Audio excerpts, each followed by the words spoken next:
No one rebounded faster and stronger than Adrian Peterson from his ACL tear on his left knee. And now, according to Pro Football Talk's Mike Florio, he's way ahead of schedule in terms of recovery from surgery on his right meniscus tear.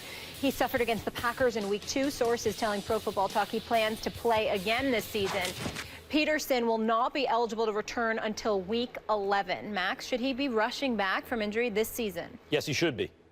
Adrian Peterson should absolutely come back as soon as possible. First of all, that's who he is. Player's got to be true to himself. That's who he is. He came back from an ACL. No one else, quite in my memory, ever came back like that from an injury. In fact, he's convinced other players, oh, Adrian Peterson could do it. I could do it too. No, no, no. You're not Adrian Peterson. You're not Adrian Peterson. He's a once-in-a-generation kind of talent all day.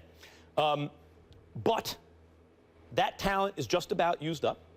And it coincides with the end of his contract. They're out of the deal.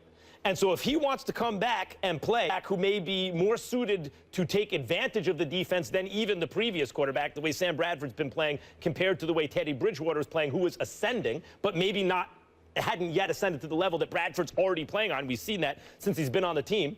Who wants to show he still has some value on the marketplace because he was averaging fewer than 2 yards a carry when last seen, behind a bad offensive line, blocking for the run, but still, and who wants to maybe squeeze the last bit of glory out of his career. He should come back as soon as possible. Isn't he risking catastrophic injury? He's made a ton of money.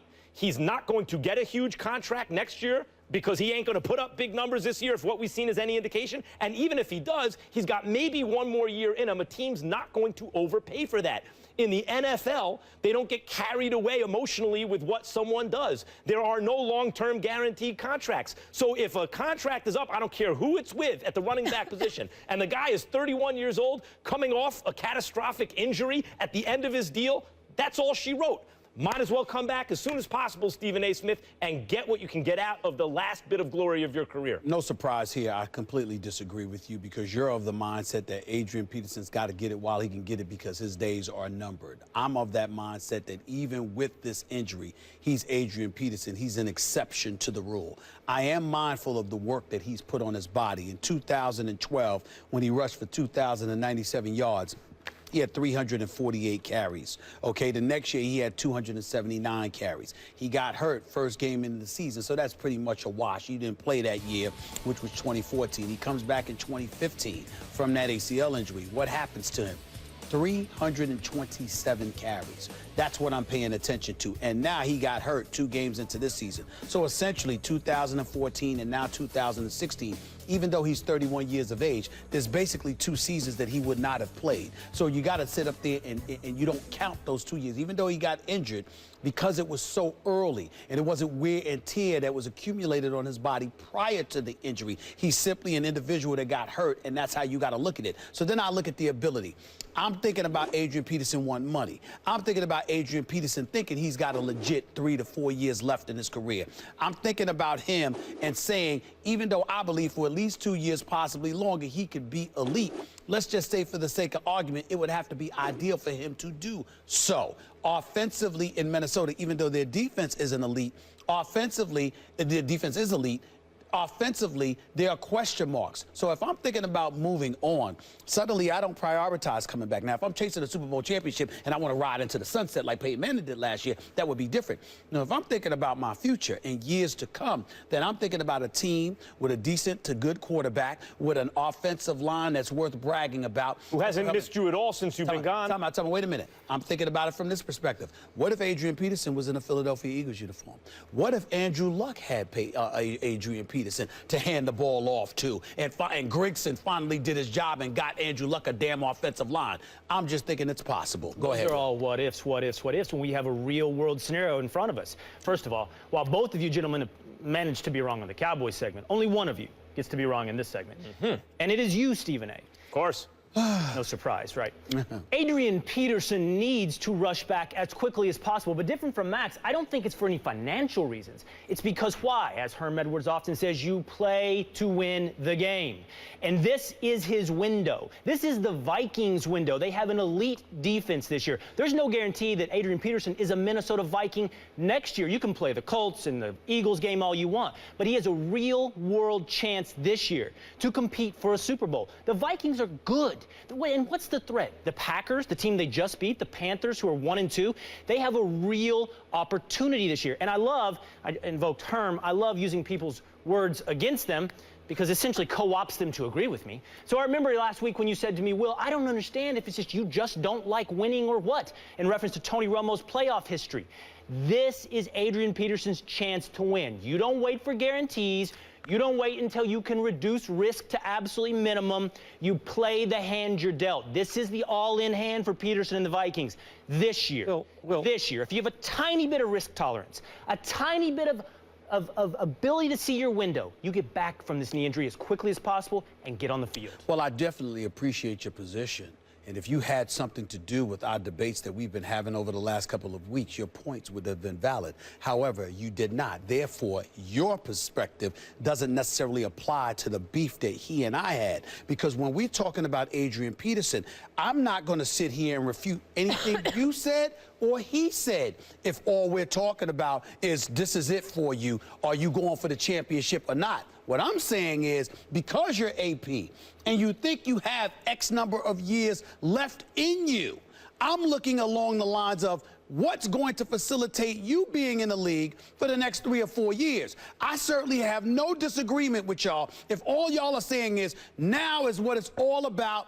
Your future is over, and that's it. But I don't believe that. It's not about whether or not his future is over. I don't believe that. It's whether or not the window stays open. When you keep playing for a greater opportunity, when the best opportunity is in front of you. Wait a minute.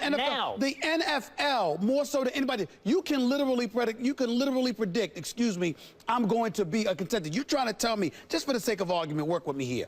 If Adrian Peterson sits up there, approaching the last year of his contract, and has an opportunity to play for Aaron Rodgers. Or Bill Belichick is like, LeGarrette Blount's going to be up out of here. You could come here a la Randy Moss did with us a few years ago. You trying to tell me that, oh, the window of opportunity, you can't pass it by? This is what I'm saying, since Will basically said that not for the reasons I said, and then you then said the exact same reasons. Yes, how about that? Let me tell you what I said. No, mine's about winning a championship this year. Right. Yours was about his ability to keep playing in the league. No, what I'm saying, well, that's part of it, certainly. In other words, if he comes back and plays well, he also has value. But my point is, he's used up at the end of this year. This is the end of his contract anyway. From the team's point of view, come back. From his point of view, might as well let it all hang out now because they actually have a good team and they have a chance to do something. Now, if he's deluded into thinking, as many great athletes are, it's part of what makes them great. They have to constantly beat 1,000,000 to 1 odds. He's going to beat it again. I would say he's wrong-headed. Could he possibly be picked up and put in a good position by a team like the Patriots? Yes, but that will be a post-prime Adrian Peterson. He will not be paid like a top-flight running back. He will be paid like an older running back that has value in certain situations, which he might for a team like the Patriots. 2 yards a carry so far this year behind that line, and they have been the exact same team since he hasn't been on the field. Exact to the extent that Asiata and McKinnon have also been averaging about 2.9 yards per carry. It's not Adrian Peterson's fault. It's that offensive line's fault. May there be an opportunity with Aaron Rodgers? Yes, maybe. Well, you just quoted your own argument. Yes, maybe. You just quoted your own argument because if their offensive line is suspect, how does it buffer their chances? I'm not arguing maybe. I'm saying is, and he can get behind this offensive line as bad as it is this year and enhance their ability to win a championship, which is a very real scenario for the Vikings this year. But why will Cain put himself in that position if he has aspirations to be around for 3 to 4 more years? And you win the game. Excuse me, not when you can't play because your injury has sidelined you. At the end of it, I'll tell you why, because let's say you're just looking at it from let's take the glory out of it and let's just look at it purely from a financial point of view going forward. Okay. Because based on the number of carries he's had in his career, his age, and his catastrophic injury and his production when last seen on the field, at the end of this contract, if he just didn't play anymore and started out next year, the next contract he got would not be nearly even in the ballpark of this one. He's had 2,412 carries in his career. But what I'm saying is he needs to demonstrate some value on the field. Quick story, because I just dismissed Jerry Jones earlier. I want to give him credit here. When he wanted to draft Johnny Manziel, Stephen Jones supposedly literally held him against the wall and said, we're not doing this, we're taking Zach Martin. And that's fine, it was the right decision. But Jerry said this to Stephen. Stephen, if you want to be great in this world, you can't go around hitting singles and doubles. Sooner or later, you got to aim for the fence. This This year is Adrian Peterson's fence. This is the Minnesota Vikings fence. This is the year you swing to get over it. This is the year you go for it. If you want to play conservative, Stephen A., that's fine. No, I'm not saying we'll learn who each other are. I leave the conservatism to you. You've got that down, Pat. I don't agree with that either, Will, because the fact is Mike Zimmer's defense, I think, is chiefly responsible for the position they're in, and they're doing it without a great quarterback, and they're doing it without an O-line. So who's to say that he can't make this team better next year? Keep waiting for better cards, and the pot will pass you by, Max. Keep waiting for better cards. Okay. I appreciate your position and invoking a little Jerry. Always good to have you, Will. Thank you for being with us. Always fun. Good What's up, man? As always. What's up, man? See you walking around the building here. You look like the boss. You know what? I do have to say one thing. You know, I've been following both of you guys and Max. You've come on and made a great impression. But you have made one big mistake. Antonio Brown, Odell Beckham? Adrian Peterson. Oh, come on. One big mistake. Hold on. Now, I'm gonna explain to you because obviously you don't know the history of running backs like I do. Right. Okay. There is a hierarchy of running backs, and it's not the age. A lot of people think 30 years old is the number.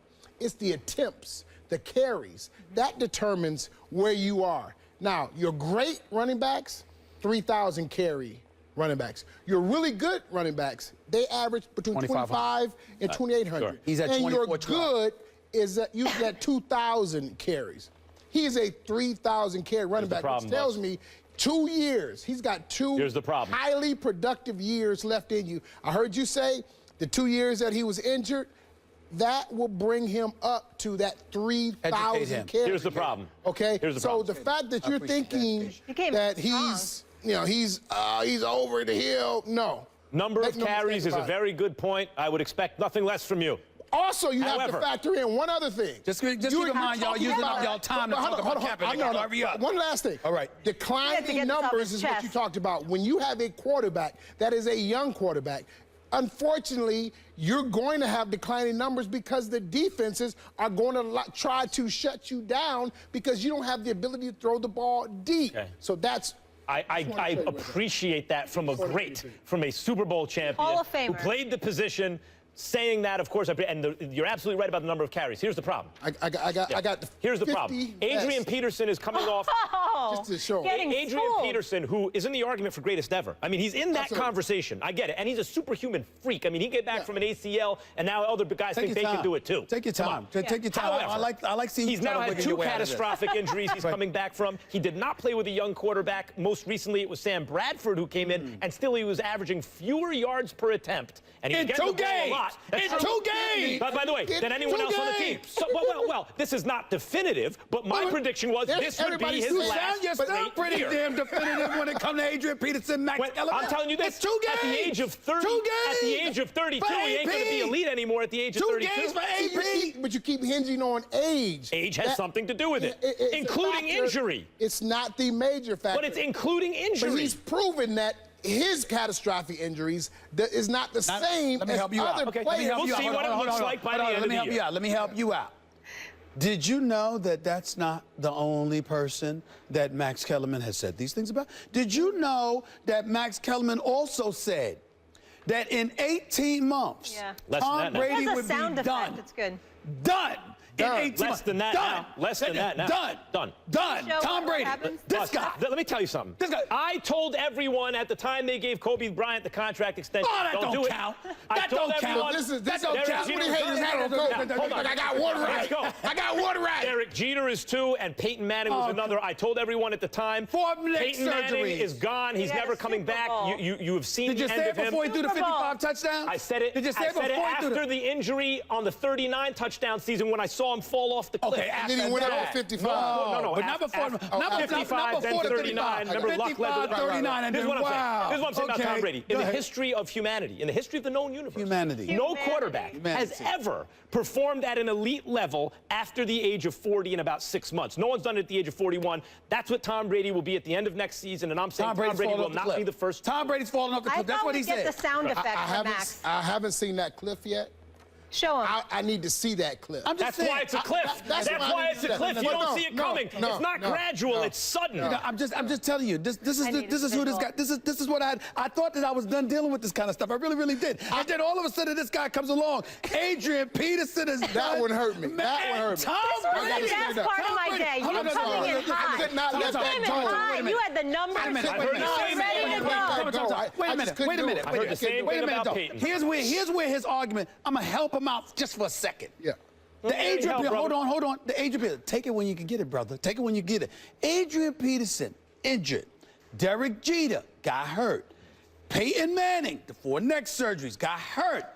Nothing has happened to Tom Brady at all. And this dude is like 18 months. I mean, he didn't sit there and go like this. About 3 or 4 years. Yes, he put a number on it. He put a number on it. 16 months now. The clock's ticking. 16 months. Tom Brady is done. Yeah. I mean, You know who else? What? You know who else is? What? Dan Marino, Brett Favre, Joe Montana. Just name a quarterback. Name whoever you want. No one has ever done it in the history of football, period. So Max is of the mindset. Max brings up humanity. Yes. He also The history has of the known universe. History. Hold on. Let me get this straight. Humanity, history of the known universe. His vocabulary is very extensive. Absolutely. By the way. It's very impressive, right? I mean, this Columbia. Ivy grad, Ivy League Ivy grad. League. I mean, all of this other stuff. All of this stuff going on, right? So he does all of this, man. He does all of this. Checks all the boxes. And he checks Yeah. all the boxes, you Yeah. know. And then all of a sudden he comes out of nowhere and he's like this. Yeah. There's no exception. So in other words, in Max's world, even with the extensive vocabulary, the word exception is obliterated from the dictionary or the thesaurus. It doesn't. It's not Father, applicable. let me just say this. Father Time is undefeated with one draw against Bernard Hopkins. But otherwise, he has won every there's single one draw. battle. So there's one draw. One draw. Bernard Hopkins. That's it. By the way, had he not fought Kovalev, it might still. Yeah, he might he be still winning. might be He fighting might be him. winning. Yeah, He might be winning. But if you can bet on the exception, I'm telling you, it's 1,000,000 to 1 odds. So go ahead, take the 1,000,000 to 1. I'm just telling you. I'm telling you, Adrian Peterson. I'm looking forward to telling you. You were clearly. Let's go, man. Yeah. Let's go to break. I hope I am wrong. I'm but sorry. That was right so as good. usual. I'm So sorry. that Chip Kelly conversation, that got put to the side. We're sorry. going to do that coming up. This was great. I love it. You came out strong.